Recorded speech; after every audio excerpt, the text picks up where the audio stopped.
Hi friends, ನಿಮ್ಮೆಲ್ಲರಿಗೂ ಕೂಡ ನಿಮ್ಮದೇ ಆಗಿರ್ತಕ್ಕಂಥ ಯೂಟ್ಯೂಬ್ ಚಾನಲ್ ಸ್ಟಡಿ ವಿತ್ ಪರಶುರಾಮ್ಗೆ ಸ್ವಾಗತ ಅಂತ ಹೇಳ್ತಾ, ಇಂದು 7ನೇ ತರಗತಿ ಪ್ರಥಮ ಭಾಷೆ ಕನ್ನಡ ಭಾಗ 1ರ ಪಠ್ಯಪುಸ್ತಕದ ಮೊದಲ ಪದ್ಯಪಾಠ ಹುತ್ತರಿ ಹಾಡು. ಈ ಪಾಠದ ಅಭ್ಯಾಸ ಪ್ರಶ್ನೋತ್ತರಗಳನ್ನು ನೋಡೋಣ.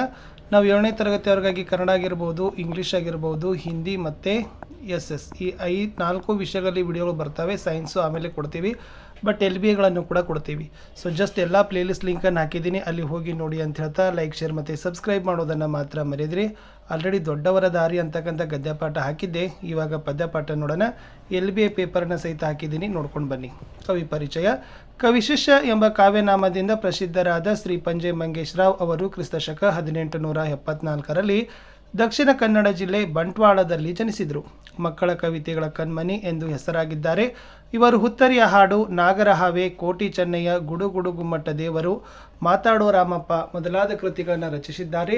ಇವರು ಸಾಮಾನ್ಯ ಶಕ ವರ್ಷ 1934ರಲ್ಲಿ ನಡೆದ 20ನೇ ಅಖಿಲ ಕನ್ನಡ ಸಾಹಿತ್ಯ ಸಮ್ಮೇಳನದ ಅಧ್ಯಕ್ಷರು ಆಗಿದ್ದರು.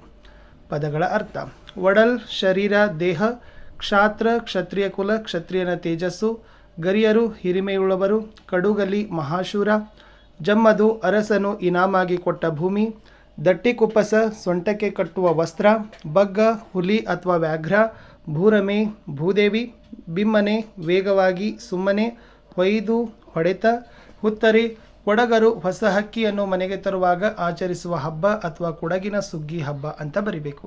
ಅಭ್ಯಾಸ: ಮುಖ್ಯ ಪ್ರಶ್ನೆ ಅ, ಕೆಳಗಿನ ಪ್ರಶ್ನೆಗಳಿಗೆ ಉತ್ತರಿಸಿರಿ. ಮೊದಲ ಪ್ರಶ್ನೆ: ಕಾವೇರಿಯು ಹೇಗೆ ಹೊಳೆಯುತ್ತಾಳೆ?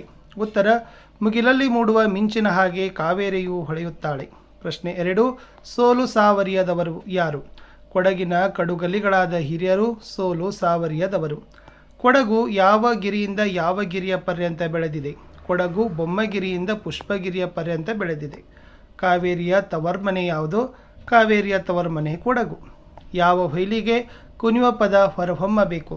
ಚಿಮ್ಮಿ ಪಾತುರೆ ಕೋಲ ಹೊಯ್ಲಿಗೆ ಕುಣಿಯುವ ಪದ ಹೊರಹೊಮ್ಮಬೇಕು. ಪದ್ಯ ಕಂಠಪಾಠ ಇದ್ದಾವೆ. 2 ಸ್ಟಾಂಜ, ಎರಡನ್ನೂ ಕೂಡ ಹೆಟ್ ಮಾಡಲೇಬೇಕು.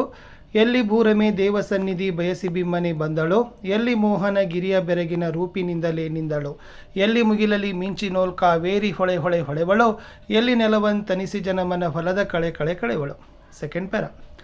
ಮತವು ಒಗ್ಗಟ್ಟು ಒಂದೇ ಮನವು ಎಲ್ಲಿದೆ ಹೇಳಿರಿ, ಸುಮ್ಮನಿತ್ತರೋ ದಟ್ಟಿ ಕುಪ್ಪಸ ಹಾಡು ಹುತ್ತರಿಗೇಳಿರಿ, ಚಿಮ್ಮಿ ಪಾತುರೆ ಕೋಲ ಹೊಯ್ಲಿಗೆ ಕುಣಿಯುವ ಪದ ಹೊರ ಹೊಮ್ಮಲಿ, ಅಮ್ಮೆ ಹರಸಿದ ಸೀಮೆ ನಮಗಿದು ಇರಲಿ ನಮ್ಮದೇ ನಮ್ಮಲ್ಲಿ ಅಂತಕ್ಕಂಥದ್ದು ಇತ್ತು. ಇನ್ನು ಭಾಷಾಭ್ಯಾಸಕ್ಕೆ ಬರ್ತೀರಿ. ಸೊ ಫಸ್ಟ್ ಕೇಳಿದ್ರು ಮಾದರಿಯಂತೆ ಪದ ಬಿಡಿಸಿ ಬರಿಬೇಕು. ಅವರು ಕನಿಕರ ಅನ್ನೋ ಪದವನ್ನು ಬಿಡಿಸಿ ಬರೆದಿದ್ದಾರೆ. ಅದೇ ಥರ ಸಹಕಾರದಲ್ಲಿ ಸ ಪ್ಲಸ್ ಅ, ಹ ಪ್ಲಸ್ ಅ, ಕ ಪ್ಲಸ್ ಆ, ರ ಪ್ಲಸ್ ಅ.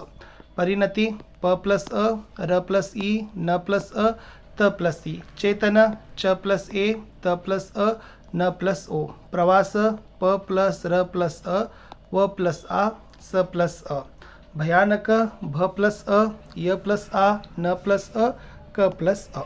ಇನ್ನು ಸೆಕೆಂಡ್ ಏನಿದೆ ಅಂದರೆ ಗುಣಿತಾಕ್ಷರಗಳನ್ನು ಕೂಡಿಸಿ ಬರೀಬೇಕು. ಸೊ ಮೊದಲನಿಗೆ ಸ ಮತ್ತು ಅ ಅಂತಂದರೆ ಸ, ರ ಮತ್ತು ಓ ಅಂತಂದರೆ ರೋ, ವ ಅ, ವ ರ, ಇಟ್ ಮೀನ್ಸ್ ಸರೋವರ.